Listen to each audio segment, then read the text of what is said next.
Russia ਦੇ ਨਾਲ ਅਸੀਂ ਤਕਰੀਬਨ 90,000 ਕਰੋੜ ਦੀ ਟਰਨਓਵਰ ਕਰਦੇ ਹਾਂ, ਜਿਹਦੇ ਚੋਂ ਜੇ ਅਸੀਂ ਯੂਕਰੇਨ ਦੇ ਉੱਪਰ ਆਉਂਦੇ ਹਾਂ ਤੇ ਸਾਡੇ ਉੱਥੇ ਪਰਚੇਜ਼ ਤਕਰੀਬਨ 14,500-15,000 ਕਰੋੜ ਦੀ ਹੈਗੀ ਹੈ।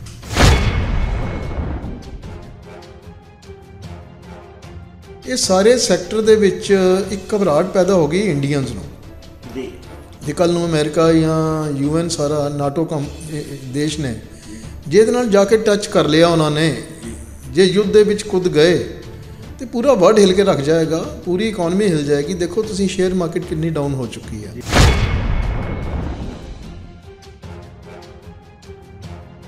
ਕਿ ਯੂਕਰੇਨ ਇੱਕ ਨਿਊਕਲੀਅਰ ਪਾਵਰ ਸਟੇਟ ਸੀਗਾ, ਵਰਲਡ ਦੇ ਸਭ ਤੋਂ ਜ਼ਿਆਦਾ ਮਿਨਰਲਸ ਯੂਕਰੇਨ ਦੇ ਵਿੱਚ ਹੈਗੇ ਨੇ, ਤੇ ਰਸ਼ੀਆ ਇਹ ਚਾਹੁੰਦਾ ਕਿ ਮੈਂ ਇੱਕ ਤੇ ਉਹਨੂੰ ਕੰਟਰੋਲ 'ਚ ਰੱਖਾਂ ਆਪਣੇ ਫਾਈਨੈਂਸ਼ੀਅਲ ਬੈਨੀਫਿਟ ਵਾਸਤੇ ਵੀ, ਇਕਨੋਮਿਕਲੀ ਵੀ। ਦੂਸਰਾ ਹੈਗਾ ਕਿ ਰਸ਼ੀਆ ਕੋਲ ਇਸ ਵੇਲੇ ਬਲੈਕ ਸੀ 'ਤੇ ਕਬਜ਼ਾ ਰਸ਼ੀਆ ਦਾ, ਲੇਕਿਨ ਓਪਨ ਸੀ 'ਤੇ ਆਉਣ ਵਾਸਤੇ ਉਹਨੂੰ ਯੂਕਰੇਨ ਦੀ ਸਾਈਡ ਤੋਂ ਬਹੁਤ ਘੱਟ ਮਾਰਜਨ ਮਿਲਦਾ ਹੈ ਐਂਟਰ ਕਰਨ ਵਾਸਤੇ। ਜੇ ਉਹ ਯੂਕਰੇਨ ਨੂੰ ਟੱਚ ਕਰ ਜਾਂਦਾ ਵਾ ਤੇ ਓਡੀਸ਼ਾ ਦਾ ਸਾਰਾ ਪੋਰਟ ਉਹਦੇ ਕਬਜ਼ੇ 'ਚ ਆ ਗਿਆ ਤੇ ਪੂਰਾ ਯੂਰਪ ਨੂੰ ਐਕਸੈਸ ਈਜ਼ੀ ਹੋ ਗਿਆ।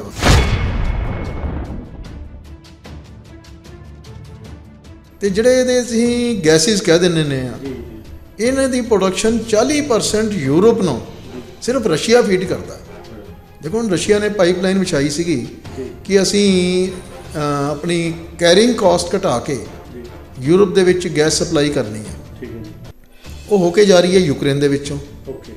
ਸੋ ਜੇ ਯੂਕਰੇਨ ਨੂੰ ਪਾਈਪਲਾਈਨ ਨੂੰ ਬਲੌਕ ਕਰ ਦਿੰਦਾ ਤੇ ਰਸ਼ੀਆ ਦੇ ਉੱਪਰ ਇੰਪੈਕਟ ਆਏਗਾ ਫਾਈਨੈਂਸ਼ੀਅਲ। ਸੋ ਇਹ ਸਾਰੇ ਫੈਕਟਰ ਨੂੰ ਦੇਖਦੇ ਹੋਏ ਹੀ ਮਿਸਟਰ ਪੁਤਿਨ ਨੇ ਇਹਨੂੰ ਕੈਪਚਰ ਕਰਨ ਦੀ ਕੋਸ਼ਿਸ਼ ਕੀਤੀ ਹੈ।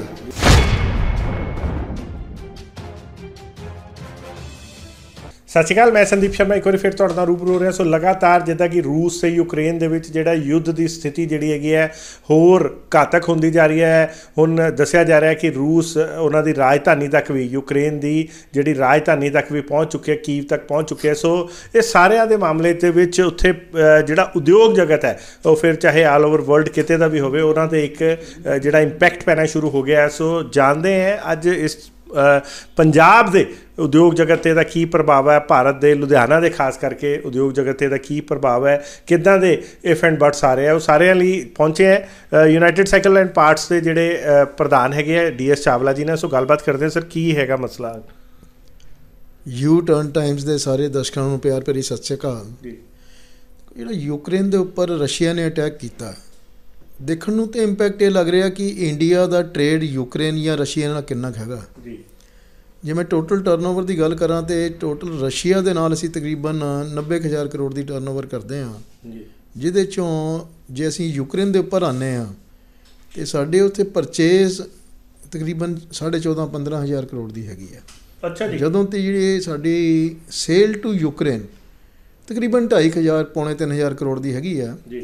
ਇੰਪੈਕਟ ਤੇ ਪੈਂਦਾ 1.25% ਦਾ, ਬਟ ਇਹਦਾ ਇਹ ਗਲੋਬਲੀ ਇੰਪੈਕਟ ਆਉਣਾ ਸ਼ੁਰੂ ਹੋਇਆ ਕਿ ਅਨਸਰਟਨਟੀ ਇਨ ਰਸ਼ੀਆ, ਇਹਦਾ ਲੌਂਗ ਟਰਮ ਇਫੈਕਟ ਇਹ ਹੋਣ ਜਾ ਰਿਹਾ ਕਿ ਅਮਰੀਕਾ, ਯੂਰਪ ਕੰਟਰੀਜ਼, ਇਹ ਸਾਰੇ ਸੈਕਟਰ ਦੇ ਵਿੱਚ ਇੱਕ ਘਬਰਾਹਟ ਪੈਦਾ ਹੋ ਗਈ ਇੰਡੀਅਨਸ ਨੂੰ ਜੀ। ਜੇ ਕੱਲ੍ਹ ਨੂੰ ਅਮਰੀਕਾ ਜਾਂ UN ਸਾਰਾ ਨਾਟੋ ਦੇਸ਼ ਨੇ ਜਿਹਦੇ ਨਾਲ ਜਾ ਕੇ ਟੱਚ ਕਰ ਲਿਆ ਉਹਨਾਂ ਨੇ, ਜੇ ਯੁੱਧ ਦੇ ਵਿੱਚ ਕੁੱਦ ਗਏ ਤੇ ਪੂਰਾ ਵਰਲਡ ਹਿਲ ਕੇ ਰੱਖ ਜਾਏਗਾ, ਪੂਰੀ ਇਕਨੋਮੀ ਹਿਲ ਜਾਏਗੀ। ਦੇਖੋ ਤੁਸੀਂ ਸ਼ੇਅਰ ਮਾਰਕੀਟ ਕਿੰਨੀ ਡਾਊਨ ਹੋ ਚੁੱਕੀ ਹੈ। ਇਹਦਾ ਇੰਪੈਕਟ ਇਹ ਹੋਣ ਜਾ ਰਿਹਾ ਕਿ ਡਾਲਰ ਜਿਸ ਤਰ੍ਹਾਂ ਸ਼ੇਅਰ ਮਾਰਕੀਟ ਡਾਊਨ ਹੋਏਗੀ, ਡਾਲਰ ਦੀ ਕੀਮਤ ਵੱਧ ਜਾਏਗੀ। ਡਾਲਰ ਦੀ ਕੀਮਤ ਵਧਣ ਦੇ ਨਾਲ ਜਿਹੜੇ ਸਾਡੇ ਬਾਹਰ ਬਾਇਰ ਨੇ ਉਹ ਪੇਮੈਂਟ ਨਹੀਂ ਕਰਨਗੇ ਕਿ ਡਾਲਰ ਮਹਿੰਗਾ ਉਹਨਾਂ ਨੂੰ ਮਿਲਣਾ ਸ਼ੁਰੂ ਹੋ ਗਿਆ। ਸੋ ਇਹਦਾ ਇੰਪੈਕਟ ਰੇਲ ਗੱਡੀ ਵਾਲਾ ਹੁੰਦਾ ਕਿ ਜੇ ਅਸੀਂ ਇੰਜਨ ਨੂੰ ਬ੍ਰੇਕ ਲਗਾਉਂਦੇ ਹਾਂ ਤੇ ਪਿੱਛੇ ਇੰਪੈਕਟ ਆਉਂਦੇ ਟਾਈਮ ਲੱਗਦਾ, ਇੰਪੈਕਟ ਜ਼ਰੂਰ ਆਉਂਦਾ ਜੀ। ਸੋ ਇਹ ਝਗੜਾ ਜਿਹੜਾ ਵੱਧ ਗਿਆ ਅੱਜ ਅਸੀਂ ਦੇਖ ਰਹੇ ਹਾਂ ਰਸ਼ੀਆ ਦੇ ਉੱਪਰ ਵੀ ਕਿ ਰਸ਼ੀਆ ਦੇ ਵੀ ਉਹਨਾਂ ਨੇ ਅਟੈਕ ਜਿਹੜਾ ਕੀਤਾ ਯੂਕਰੇਨ ਨੇ, ਇਹਦੇ ਨਾਲ ਇੰਡੀਅਨ ਜਿਹੜੇ ਮੇਰੇ 20,000 ਇੰਡੀਅਨ ਉੱਥੇ ਫਸੇ ਨੇ, ਚਾਹੇ ਉਹ ਉੱਥੇ ਦੇ ਸਟੂਡੈਂਟਸ ਨੇ ਜਾਂ ਵਪਾਰ ਕਰ ਰਹੇ ਨੇ, ਉਹ ਵਿਚਾਰੇ ਆਪਣੇ ਘਰਾਂ ਦੇ ਵਿੱਚ ਬੇਸਮੈਂਟ 'ਚ ਲੌਕ ਹੋ ਗਏ ਨੇ, ਜਿੰਨੀ ਮੇਰੀ ਨੌਲੇਜ ਹੈਗੀ ਇਸ ਵੇਲੇ। ਅਤੇ ਇਹਨਾਂ ਦੇ ਦੇਖੋ ਰਸ਼ੀਆ ਨੇ ਅਟੈਕ ਕਿੱਧਰੋਂ ਕੀਤਾ, ਜ਼ਮੀਨ ਤੋਂ ਅਟੈਕ ਕਰਤਾ। ਜਿਹੜੇ ਰੈਬਲ ਸੀਗੇ ਇਹਨਾਂ ਦੇ 2 ਸਟੇਟਸ, ਉਹਨੂੰ ਇੰਡੀਪੈਂਡੈਂਟ ਕਰਾਰ ਦੇ ਦਿੱਤਾ ਉਹਨਾਂ ਨੇ ਦੇਸ਼। ਓਡੇਸਾ ਇਹਨਾਂ ਦਾ ਪੋਰਟ ਹੈਗਾ ਜਿੱਥੇ ਰਸ਼ੀਆ ਕਬਜ਼ਾ ਕਰਨਾ ਚਾਹੁੰਦਾ, ਓਡੇਸਾ ਦੇ ਉੱਪਰ ਅਟੈਕ ਕਰਤਾ। इधरों राजधानी की वाले पासों तकरीबन 10 किलोमीटर पिछे एयरपोर्ट भी उन्होंने कब्जे 'ਚ ਕਰ ਲਿਆ ਹੋਇਆ। ਇਹਦਾ ਮਤਲਬ ਸਾਰੇ ਪਾਸਿਓਂ ਘੇਰ ਕੇ ਯੂਕਰੇਨ ਨੂੰ ਉਹ ਖਤਮ ਕਰਨਾ ਚਾਹੁੰਦੇ ਨੇ। ਜੇ ਮੈਂ ਗਲਤ ਨਹੀਂ ਸੋਚ ਰਿਹਾ ਤਾਂ ਮੈਨੂੰ ਇਹ ਲੱਗਦਾ ਕਿ ਰਸ਼ੀਆ ਦੀ ਇਹ ਥਿਊਰੀ ਆ ਰਹੀ ਹੈ ਕਿ ਜਿਵੇਂ USSR ਪੁਰਾਣਾ ਇਕੱਠਾ ਹੁੰਦਾ ਸੀ ਤੇ ਟੁਕੜੇ ਟੁਕੜੇ ਹੋ ਗਿਆ, ਪੁਤਿਨ ਜੀ ਇਸ ਵੇਲੇ USSR ਨੂੰ ਦੁਬਾਰਾ ਰਸ਼ੀਆ ਨਹੀਂ USSR 'ਚ ਬਦਲਣਾ ਚਾਹੁੰਦੇ ਨੇ। ਕਿਉਂਕਿ ਯੂਕਰੇਨ ਦੀ ਆਪਾਂ ਨੂੰ ਅਟੈਕ ਦਾ ਇੱਕ ਬੇਸ ਚਾਹੀਦਾ ਕਿ ਕਿਉਂ ਹੈ ਯੂਕਰੇਨ 'ਤੇ ਅਟੈਕ। ਮੈਂ ਤੁਹਾਡੇ ਦਰਸ਼ਕਾਂ ਨਾਲ ਸਾਂਝੀ ਕਰਨੀ ਚਾਹਾਂਗਾ ਕਿ ਯੂਕਰੇਨ ਇੱਕ ਨਿਊਕਲੀਅਰ ਪਾਵਰ ਸਟੇਟ ਸੀਗਾ। ਵਰਲਡ ਦੇ ਸਭ ਤੋਂ ਜ਼ਿਆਦਾ ਮਿਨਰਲਸ ਯੂਕਰੇਨ ਦੇ ਵਿੱਚ ਹੈਗੇ ਨੇ ਤੇ ਰਸ਼ੀਆ ਇਹ ਚਾਹੁੰਦਾ ਕਿ ਮੈਂ ਇੱਕ ਤਾਂ ਉਹਨੂੰ ਕੰਟਰੋਲ 'ਚ ਰੱਖਾਂ ਆਪਣੇ ਫਾਈਨੈਂਸ਼ੀਅਲ ਬੈਨੀਫਿਟ ਵਾਸਤੇ ਵੀ, ਇਕਨੋਮਿਕਲੀ ਵੀ। ਦੂਸਰਾ ਹੈਗਾ ਕਿ ਰਸ਼ੀਆ ਕੋਲੇ ਇਸ ਵੇਲੇ ਬਲੈਕ ਸੀ 'ਤੇ ਕਬਜ਼ਾ ਰਸ਼ੀਆ ਦਾ, ਲੇਕਿਨ ਓਪਨ ਸੀ 'ਤੇ ਆਉਣ ਵਾਸਤੇ ਉਹਨੂੰ ਯੂਕਰੇਨ ਦੀ ਸਾਈਡ ਤੋਂ ਬਹੁਤ ਘੱਟ ਮਾਰਜਨ ਮਿਲਦਾ ਐਂਟਰ ਕਰਨ ਵਾਸਤੇ। ਜੇ ਉਹ ਯੂਕਰੇਨ ਨੂੰ ਟੱਚ ਕਰ ਜਾਂਦਾ ਵਾ ਤੇ ਓਡੀਸ਼ਾ ਦਾ ਸਾਰਾ ਪੋਰਟ ਉਹਦੇ ਕਬਜ਼ੇ 'ਚ ਆ ਗਿਆ ਤੇ ਪੂਰਾ ਯੂਰਪ ਨੂੰ ਐਕਸੈਸ ਈਜ਼ੀ ਹੋ ਗਿਆ ਉਹਦਾ। ਸੋ ਇਹ ਤੇ ਹੈਗੇ ਨੇ ਉਹਦੇ ਬੇਸਿਕ ਕਾਰਨ ਕਿ ਰਸ਼ੀਆ ਕੀ ਚਾਹੁੰਦਾ। ਦੂਸਰੀ ਗੱਲ, ਜਦੋਂ ਯੂਕਰੇਨ ਅਲੱਗ ਹੋਇਆ ਸੀਗਾ ਉਸ ਵੇਲੇ ਗਰੀਵਨੀ ਦੀ ਕੀਮਤ ਤੁਸੀਂ ਦੇਖੋ ਬਹੁਤ, $1 ਦੇ ਅਗੇਂਸਟ 25-30 ਹਜ਼ਾਰ ਗਰੀਵਨੀ ਮਿਲਣੀ ਸ਼ੁਰੂ ਹੋ ਗਈ ਸੀ। ਆ ਯੂਕਰੇਨ ਨੇ ਆਪਣੀ ਪਾਵਰ ਦੇ ਹਿਸਾਬ ਨਾਲ, ਨਿਊਕਲੀਅਰ ਪਾਵਰ ਕਹਿ ਲਓ, ਮਿਨਰਲ ਦੇ ਹਿਸਾਬ ਨਾਲ ਆਪਣੇ ਆਪ ਨੂੰ ਸਟੇਬਲ ਕਰ ਲਿਆ। ਤੇ ਜਦੋਂ ਇੰਨੀ ਜਗ੍ਹਾ ਦੇ ਉੱਪਰ ਜਾ ਕੇ ਰਸ਼ੀਆ ਨੂੰ ਇਹ ਸਮਝ ਆ ਗਈ ਹੈ, ਮੈਂ ਨਹੀਂ ਸਮਝਦਾ ਕਿ ਰਸ਼ੀਆ ਨੇ ਜਿਹੜਾ ਅਟੈਕ ਕੀਤਾ, ਨਾਟੋ ਜਿੰਨੇ ਹੈਗੇ ਨੇ ਦੇਸ਼ ਜਾਂ ਅਮਰੀਕਾ ਨੇ ਥ੍ਰੈਟ ਕੀਤੀ ਸੀ ਵੀ ਜੇ ਤੁਸੀਂ ਰਸ਼ੀਆ ਅਟੈਕ ਕਰੇਗਾ ਤੇ ਅਸੀਂ ਇਹਦਾ ਜਵਾਬ ਦੇਵਾਂਗੇ। ਪਰ ਅੱਜ ਦੇਖੋ ਯੂਕਰੇਨ ਇਕੱਲਾ ਰਹਿ ਗਿਆ ਵਾ। ਇਹਦਾ ਮਤਲਬ ਕੀ ਹੋਇਆ ਕਿ ਕੋਈ ਵੀ ਵਰਲਡ ਦਾ ਦੇਸ਼ ਰਸ਼ੀਆ ਨਾਲ ਡਾਇਰੈਕਟ ਕਨਫਲਿਕਟ 'ਚ ਨਹੀਂ ਆਉਣਾ ਚਾਹੁੰਦਾ। ਹਾਂ, ਸੈਂਕਸ਼ਨਸ ਲਗਾਈਆਂ ਨੇ। ਸੈਂਕਸ਼ਨ ਲਗਾਉਣ ਦਾ ਕਾਰਨ ਇਹ ਹੈ ਕਿ ਰਸ਼ੀਆ ਇਸ ਵੇਲੇ ਪੂਰੇ ਵਰਲਡ ਦਾ ਤਕਰੀਬਨ 14% ਜਿਹੜਾ ਉਹਦਾ ਫਿਊਲ ਹੈਗਾ, ਜਿਹਨੂੰ ਆਪਾਂ ਕੱਚਾ ਕਰੂਡ ਆਇਲ ਕਹਿੰਦੇ ਆ, ਉਹਦੀ ਪ੍ਰੋਡਕਸ਼ਨ ਖਾਲੀ ਰਸ਼ੀਆ ਕੋਲ ਹੈਗੀ ਹੈ। ਤੇ ਜਿਹੜੇ ਇਹਦੇ ਅਸੀਂ ਗੈਸਿਸ ਕਹਿ ਦਿੰਦੇ ਨੇ ਆ, ਇਹਨਾਂ ਦੀ ਪ੍ਰੋਡਕਸ਼ਨ 40% ਯੂਰਪ ਨੂੰ ਸਿਰਫ ਰਸ਼ੀਆ ਫੀਡ ਕਰਦਾ। ਦੇਖੋ ਹੁਣ ਰਸ਼ੀਆ ਨੇ ਪਾਈਪਲਾਈਨ ਵਿਛਾਈ ਸੀਗੀ ਕਿ ਅਸੀਂ ਆਪਣੀ ਕੈਰਿੰਗ ਕਾਸਟ ਘਟਾ ਕੇ ਯੂਰਪ ਦੇ ਵਿੱਚ ਗੈਸ ਸਪਲਾਈ ਕਰਨੀ ਹੈ। ਉਹ ਹੋ ਕੇ ਜਾ ਰਹੀ ਹੈ ਯੂਕਰੇਨ ਦੇ ਵਿੱਚੋਂ। ਤੇ ਜੇ ਯੂਕਰੇਨ ਉਹਨੂੰ ਪਾਈਪਲਾਈਨ ਨੂੰ ਬਲੌਕ ਕਰ ਦਿੰਦਾ ਤੇ ਰਸ਼ੀਆ ਦੇ ਉੱਪਰ ਇੰਪੈਕਟ ਆਏਗਾ ਫਾਈਨੈਂਸ਼ੀਅਲ। ਸੋ ਇਹ ਸਾਰੇ ਫੈਕਟਰ ਨੂੰ ਦੇਖਦੇ ਹੋਏ ਹੀ ਮਿਸਟਰ ਪੁਤਿਨ ਨੇ ਇਹਨੂੰ ਕੈਪਚਰ ਕਰਨ ਦੀ ਕੋਸ਼ਿਸ਼ ਕੀਤੀ ਆ। ਮੈਨੂੰ ਤਾਂ ਲੱਗ ਰਿਹਾ ਕਿ ਇਹ ਜੋ ਅਸੀਂ TV 'ਤੇ ਦੇਖ ਰਹੇ ਹਾਂ ਜਾਂ ਜੋ ਉੱਥੋਂ ਲੋਕਲ ਵੀ ਨਿਊਜ਼ ਮਿਲਦੀਆਂ ਨੇ ਡਿਫਰੈਂਟ ਸੋਰਸਿਸ ਤੋਂ, ਕਿ ਸਾਡੇ ਦੋਸਤ ਨੇ ਜਿਨ੍ਹਾਂ ਦਾ ਇੱਥੋਂ ਮਾਲ ਸਪਲਾਈ ਵੀ ਹੁੰਦਾ ਹੈ ਜਾਂ ਕੁਝ ਦੋਸਤਾਂ ਦੇ ਆਫਿਸ ਵੀ ਹੈਗੇ ਨੇ ਉੱਥੇ, ਉਹ ਇਹ ਕਹਿ ਰਹੇ ਨੇ ਕਿ ਅਸੀਂ ਉੱਥੋਂ ਨਿਕਲ ਵੀ ਨਹੀਂ ਪਾ ਰਹੇ। ਸਾਡੇ ਗੋਡਾਊਨਸ ਜੇ ਅਸੀਂ ਛੱਡ ਕੇ ਆਉਂਦੇ ਹਾਂ ਸਾਰੇ ਲੂਟਿੰਗ ਹੋ ਜਾਏਗੀ। ਹੁਣ ਈਵਨ ਉਹਨਾਂ ਦੇ ਰੈਜ਼ੀਡੈਂਸ਼ੀਅਲ ਏਰੀਆ ਦੇ ਉੱਪਰ ਵੀ ਉਹਨਾਂ ਨੇ ਅਟੈਕ ਕਰਨਾ ਸ਼ੁਰੂ ਕਰ ਦਿੱਤਾ ਵਾ। ਸੋ ਇਹ ਗੰਭੀਰ ਨਤੀਜੇ ਆਉਣਗੇ। ਇਸ ਵੇਲੇ ਮੈਂ ਤਾਂ ਅਪੀਲ ਕਰਦਾ ਮੋਦੀ ਸਾਹਿਬ ਨੂੰ ਕਿ ਇਹਨੂੰ ਡਿਪਲੋਮੈਟਿਕ ਤਰੀਕੇ ਨਾਲ, ਸਾਡੇ ਤੋਂ ਬਹੁਤ ਸਿਆਣੇ ਨੇ ਮੋਦੀ ਸਾਹਿਬ, ਬਟ ਇਹ ਦੇਖੋ ਕਿ ਖਾਲੀ ਰਸ਼ੀਆ ਦੀ ਲੜਾਈ ਨਹੀਂ, ਇਹ ਲੜਾਈ ਹੈਗੀ ਹੈ ਇਸ ਵੇਲੇ ਪੂਰੇ ਵਰਲਡ ਦੇ ਵਿੱਚ ਦੂਜੇ ਦੇਸ਼ਾਂ ਨੂੰ ਕੈਪਚਰ ਕਰਨ ਵਾਸਤੇ। ਸਰ, ਮੈਂ ਚਾਵਲਾ ਸਾਹਿਬ ਤੁਹਾਡਾ ਦੂਰਅੰਦੇਸ਼ੀ ਹੈਗੀ ਹੈ ਵਪਾਰ ਨੂੰ ਲੈ ਕੇ, ਮੈਂ ਇਹ ਪੁੱਛਣਾ ਚਾਹਾਂਗਾ ਜੇ ਸਿਰਫ ਇਹ 2 ਕੰਟਰੀਆਂ ਦੇ ਵਿੱਚ ਜਿਵੇਂ ਲੜਾਈ ਹੋਈ ਹੈ ਤਾਂ ਕੀ ਇਹਦਾ ਇੰਪੈਕਟ ਬਾਕੀ ਹੋਲ ਵਰਲਡ ਦੇ ਵਿੱਚ ਵਪਾਰ 'ਤੇ ਵੀ ਆ ਰਿਹਾ ਹੈ ਜਾਂ ਹੋਰ ਕਿੱਦਾਂ, ਉਹਨਾਂ 'ਤੇ ਕਿੱਦਾਂ ਦਾ ਇੰਪੈਕਟ ਹੈ? ਦੇਖੋ ਇੰਪੈਕਟ ਤਾਂ ਆ ਗਿਆ ਇਸ ਵੇਲੇ ਜੀ। ਰੀਜ਼ਨ ਜਿਵੇਂ ਮੈਂ ਤੁਹਾਨੂੰ ਦੱਸਿਆ ਕਿ ਉਹਨਾਂ ਦੇ ਨੈਚੁਰਲ ਰਿਸੋਰਸਿਸ, ਮਿਨਰਲਸ, ਅਤੇ ਰਸ਼ੀਆ ਨੂੰ ਅਮਰੀਕਾ ਜਾਂ ਯੂਰਪ ਕੰਟਰੀ ਦਾ ਐਕਸੈਸ ਥਰੂ ਯੂਕਰੇਨ ਹੋ ਰਿਹਾ ਉਹਦੇ, ਚਾਹੇ ਸਾਈਡ ਤੋਂ ਹੋ ਰਿਹਾ ਵਾ। ਇੰਪੈਕਟ ਕੀ ਹੋਣ ਜਾ ਰਿਹਾ ਕਿ ਰਸ਼ੀਆ ਦੀ ਅਤੇ ਅਮਰੀਕਾ ਦੀ, ਇਹ ਵਰਲਡ ਰਿਨਾਊਂਡ ਹੈਗੇ ਆ ਕਿ ਦੋਨੋਂ ਰਾਈਵਲ ਹੈਗੇ ਨੇ, ਕਿਉਂਕਿ ਚਾਈਨਾ ਦੇ ਉੱਪਰ ਲੱਗੀਆਂ ਸੈਂਕਸ਼ਨਸ ਅਤੇ ਚਾਈਨਾ ਅਮਰੀਕਾ ਦੇ ਅਗੇਂਸਟ ਖੜਾ, ਅਮਰੀਕਾ ਦੇ ਨਾਲ ਯੂਰਪ ਕੰਟਰੀ ਖੜੇ ਨੇ, ਚਾਹੇ ਉਹ ਕੈਨੇਡਾ ਹੈਗਾ, ਚਾਹੇ ਆਸਟ੍ਰੇਲੀਆ ਹੈਗਾ। ਉਹ ਵੀ ਇਹ ਚਾਹੁੰਦੇ ਨੇ ਕਿ ਰਸ਼ੀਆ ਨੂੰ ਪਾਵਰ ਨੂੰ ਕਰਟੇਲ ਕੀਤਾ ਜਾਏ। ਰਸ਼ੀਆ ਦੀ ਪਾਵਰ ਨੂੰ ਕਰਟੇਲ ਕਰਨ ਵਾਸਤੇ ਅਮਰੀਕਾ ਤੋਂ ਬੈਠ ਕੇ ਨਹੀਂ ਕੰਮ ਕਰ ਸਕਦੇ। ਇਹਨਾਂ ਦੀਆਂ ਫੋਰਸਿਸ ਬਾਏ ਹੁੱਕ ਔਰ ਕਰੁਕ ਜਾਂ ਡਿਪਲੋਮੈਟਿਕ ਤਰੀਕੇ ਨਾਲ ਰਸ਼ੀਆ ਦੇ ਇਨ ਐਂਡ ਅਰਾਊਂਡ ਆਉਣੀਆਂ ਚਾਹੀਦੀਆਂ। ਇਸੇ ਕਰਕੇ ਉਹ ਚਾਹੁੰਦੇ ਨੇ ਕਿ ਯੂਕਰੇਨ ਨੂੰ ਨਾਟੋ ਦੇ ਵਿੱਚ ਐਂਟਰ ਕੀਤਾ ਜਾਵੇ। ਬਟ ਵਿਟੋ ਪਾਵਰ ਕਿਹਦੇ ਕੋਲ ਹੈਗੀ ਆ? Widow power, one of the widow power is with China and Russia also.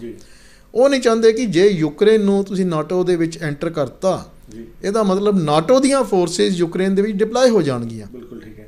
ਜਦੋਂ ਡਿਪਲਾਈ ਹੋ ਗਈਆਂ ਤੇ ਰਸ਼ੀਆ ਕਰਟੇਲ ਹੋਣਾ ਸ਼ੁਰੂ ਹੋ ਗਿਆ। ਜਿਹੜਾ ਇਹ ਨਾਟੋ ਐਗਜ਼ੈਕਟਲੀ ਕੀ ਹੈ? ਬੇਸਿਕਲੀ ਇਹ ਗਰੁੱਪ ਆਫ ਕੰਟਰੀਜ਼ ਮਿਲ ਜਾਂਦੇ ਨੇ, ਜਿਵੇਂ ਅਸੀਂ G7 ਕਹਿ ਦਿੰਦੇ ਹਾਂ, G13 ਕਹਿ ਦਿੰਦੇ ਹਾਂ। ਇਹ ਗਰੁੱਪ ਆਫ ਕੰਟਰੀਜ਼ ਮਿਲ ਕੇ ਕਰਦੇ ਨੇ ਕਿ ਅਸੀਂ ਲਾਈਕ ਮਾਈਂਡਡ ਗਰੁੱਪ ਇਕੱਠੇ ਹੋ ਗਏ ਹਾਂ ਤੇ ਅਸੀਂ ਇੱਕ ਦੂਜੇ ਦੀ ਕਿਸੇ ਵੀ ਗੰਭੀਰ ਹਾਲਾਤਾਂ ਦੇ ਵਿੱਚ ਸਪੋਰਟ ਕਰਾਂਗੇ। That is a group. ਹੁਣ ਉਹ ਨਾਟੋ ਦੇ ਕੀ ਕਹਿੰਦੇ, ਜਿਵੇਂ UN ਕਹਿੰਦੇ ਹਾਂ ਅਸੀਂ, ਯੂਨਾਈਟਿਡ ਨੇਸ਼ਨਸ। ਇਹਨਾਂ ਦੇ ਵਿੱਚ ਕੀ ਹੁੰਦਾ ਕਿ ਇੱਕ ਵੀ ਦੇਸ਼ ਦੇ ਉੱਪਰ ਕੋਈ ਹਮਲਾ ਹੋਇਆ ਤੇ ਬਾਕੀ ਸਾਰੇ ਉਹਦੀ ਸਪੋਰਟ ਕਰਦੇ ਨੇ। ਕੁਝ ਪਾਰਟ ਆਪਣੀ ਫੋਰਸਿਸ ਦਾ ਡਿਫੈਂਸ ਦੇ ਤੌਰ ਤੇ ਜਾਂ ਅਲੱਗ-ਅਲੱਗ ਟ੍ਰੇਡ ਦੇ ਤੌਰ ਦੇ ਉੱਪਰ ਆਫਿਸਿਸ ਖੁੱਲ੍ਹ ਜਾਂਦੇ ਨੇ। ਸੋ ਇਹ ਨਾਟੋ ਦੇ ਦੇਸ਼ ਦੇ ਵਿੱਚ ਯੂਕਰੇਨ ਨੂੰ ਸ਼ਾਮਿਲ ਕਰਨਾ ਯੂਰਪੀਅਨ ਕੰਟਰੀ ਦੇ ਬੈਨੀਫਿਟ 'ਚ ਹੈਗਾ। ਰਸ਼ੀਆ ਨੂੰ ਕਰਟੇਲ ਕਰਨ ਵਾਸਤੇ, ਉਹਨਾਂ ਕੰਟਰੀਜ਼ ਨੂੰ ਰੋਕਣ ਵਾਸਤੇ ਰਸ਼ੀਆ ਚਾਹੁੰਦਾ ਕਿ ਯੂਕਰੇਨ ਉੱਥੇ ਐਂਟਰ ਨਾ ਹੋਵੇ। ਮੇਰੀ ਤਾਂ ਨੌਲੇਜ 'ਚ ਇਹ ਵੀ ਆਇਆ ਕਿ ਰਸ਼ੀਆ ਕਹਿ ਰਿਹਾ ਕਿ ਮੈਂ ਅਟੈਕ ਨਹੀਂ ਕਰਾਂਗਾ। ਅਟੈਕ ਕਰਤਾ। ਪਹਿਲੇ ਉਹਨੇ 1 ਲੱਖ ਫੋਰਸ ਯੂਕਰੇਨ ਦੇ ਆਸ-ਪਾਸ ਖੜੀ ਕੀਤੀ। ਉਹਨੇ ਕਿਹਾ ਸੀ, ਰਸ਼ੀਆ ਨੇ ਕਿਹਾ ਸੀ ਮੈਂ ਕਬਜ਼ਾ ਨਹੀਂ ਕਰਨਾ ਚਾਹੁੰਦਾ। ਇਹ ਨਹੀਂ ਕਿਹਾ ਸੀ ਅਟੈਕ ਨਹੀਂ ਕਰਾਂਗਾ। ਉਹਨੇ ਕਿਹਾ ਸੀ ਸਾਡੀ ਕੋਈ ਕਬਜ਼ਾ ਕਰਨ ਦੀ ਨੀਤੀ ਨਹੀਂ ਹੈਗੀ ਹੈ। ਅਸੀਂ ਸਿਰਫ ਇਹ ਚਾਹੁੰਦੇ ਕਿ ਨਾਟੋ ਦਾ ਮੈਂਬਰ ਨਾ ਬਣੇ। ਜੇ ਨਾਟੋ ਦਾ ਮੈਂਬਰ ਨਹੀਂ ਬਣਦਾ ਫਿਰ ਸਾਨੂੰ ਕੋਈ ਦਿੱਕਤ ਨਹੀਂ ਹੈ। ਅਸੀਂ ਓਕੇ ਹੈਗੇ। ਤੁਸੀਂ ਕੀ ਫੀਲ ਕਰਦੇ ਹੋ ਕਿ ਜੇ ਉਹਨਾਂ ਨੇ ਪਹਿਲੇ ਉੱਥੇ ਇੱਕ ਟ੍ਰੇਨਿੰਗ ਦੇ ਉੱਪਰ ਜਾਂ ਮਿਲਟਰੀ ਐਕਸਰਸਾਈਜ਼ ਦੇ ਉੱਪਰ ਕਹਿੰਦੇ ਹੋਏ ਆਪਣੀ 1 ਲੱਖ ਫੋਰਸਿਸ ਨੂੰ ਡਿਪਲਾਈ ਕੀਤਾ, ਪੂਰੀ ਟ੍ਰੇਨਿੰਗ ਕਰ ਲਈ, ਉਹਦੀ ਅਟੈਕ ਦੀ ਤਿਆਰੀ ਕਰ ਲਈ, ਫੋਰਸਿਸ ਵਧਾ ਕੇ 1,90,000 ਫੋਰਸ ਕਰਤੀਆਂ। ਫਿਰ 2 ਜਿਹੜੇ ਉਹਦੀ ਸਟੇਟ ਸੀਗੀਆਂ ਜਿਹੜੀਆਂ ਰਸ਼ੀਆ ਵੱਲੋਂ ਇਨਕਲਾਈਨਡ ਸੀਗੀਆਂ, ਜਿਹਨੂੰ ਅਸੀਂ ਰੈਬਲ ਕਹਿ ਦਿੰਦੇ ਹਾਂ, ਉਹਨਾਂ ਸਟੇਟ ਨੂੰ ਉਹਨਾਂ ਨੇ ਸੋਵਰਨ ਕੰਟਰੀ ਡਿਕਲੇਅਰ ਕਰਤਾ। ਇਹਦਾ ਮਤਲਬ ਹੋ ਗਿਆ ਕਿ ਸੋਵਰਨ ਕੰਟਰੀ ਡਿਕਲੇਅਰ ਕਰਦੇ ਸਾਰ ਦੇਵਰ ਇਨਕਲਾਈਨਡ ਟੂ ਰਸ਼ੀਆ। ਉਹਨਾਂ ਨੇ ਰਸ਼ੀਆ ਉੱਥੇ ਐਂਟਰ ਕਰ ਗਿਆ। ਉਹਨੇ ਆਪਣੀ ਬੈਠਣ ਦੀ ਜਗ੍ਹਾ ਬਣਾਈ। ਜਿੱਦਾਂ ਉਹ ਪੂਰਾ ਸਟਰੋਂਗ ਹੋ ਗਿਆ, ਉਹਨੇ ਅਟੈਕ ਕਰਤਾ। ਅੱਜ ਉਹ ਕਹਿੰਦਾ ਜੀ ਕਿ ਮੈਂ ਇਹਨੂੰ ਕੈਪਚਰ ਨਹੀਂ ਕਰਨਾ, ਬਿਲਕੁਲ ਕੈਪਚਰ ਨਹੀਂ ਕਰਨਾ ਚਾਹੇਗਾ। ਜੇ ਉਹ ਕੈਪਚਰ ਕਰ ਗਿਆ ਤੇ ਫਿਰ ਤੇ ਰਸ਼ੀਆ ਦਾ ਪਾਰਟ ਬਣ ਗਿਆ। ਉਹ ਇਹ ਚਾਹੁੰਦਾ ਕਿ ਕੰਟਰੋਲ ਮੇਰਾ ਹੋ ਜਾਏ। ਮੈਂ ਤਾਂ ਸਮਝਦਾ ਕਿ ਇਹ 1-2 ਦਿਨ ਦੀ ਗੱਲ ਹੈਗੀ। ਉਹਨੇ ਗਵਰਨਮੈਂਟ ਟੋਪਲ ਕਰ ਦੇਣੀ ਹੈ। ਜਦੋਂ ਗਵਰਨਮੈਂਟ ਟੋਪਲ ਕਰਕੇ ਰਸ਼ੀਆ ਇਨਕਲਾਈਨਡ ਬੰਦਿਆਂ ਨੂੰ ਗਵਰਨਮੈਂਟ ਦੇ ਦਿੱਤੀ ਤੇ ਰਸ਼ੀਆ ਦਾ ਕੰਟਰੋਲ ਹੋ ਗਿਆ। ਜਿਵੇਂ ਅੱਜ ਚਾਈਨਾ ਕਹਿ ਰਿਹਾ ਕਿ ਯੂਕਰੇਨ ਦੇ ਉੱਪਰ ਅਟੈਕ ਠੀਕ ਹੈ, ਤੇ ਮੈਂ ਸਿਰਫ ਇਹ ਰਿਕੁਐਸਟ ਕਰਨੀ ਚਾਹਾਂਗਾ ਕਿ ਚਾਈਨਾ ਹਾਂਗਕਾਂਗ ਨੂੰ ਕੈਪਚਰ ਕਿਉਂ ਕਰਨਾ ਚਾਹੁੰਦਾ ਹੈ? ਕਿਉਂਕਿ ਰਸ਼ੀਆ ਯੂਕਰੇਨ ਨੂੰ ਕਰਨਾ ਚਾਹੁੰਦਾ।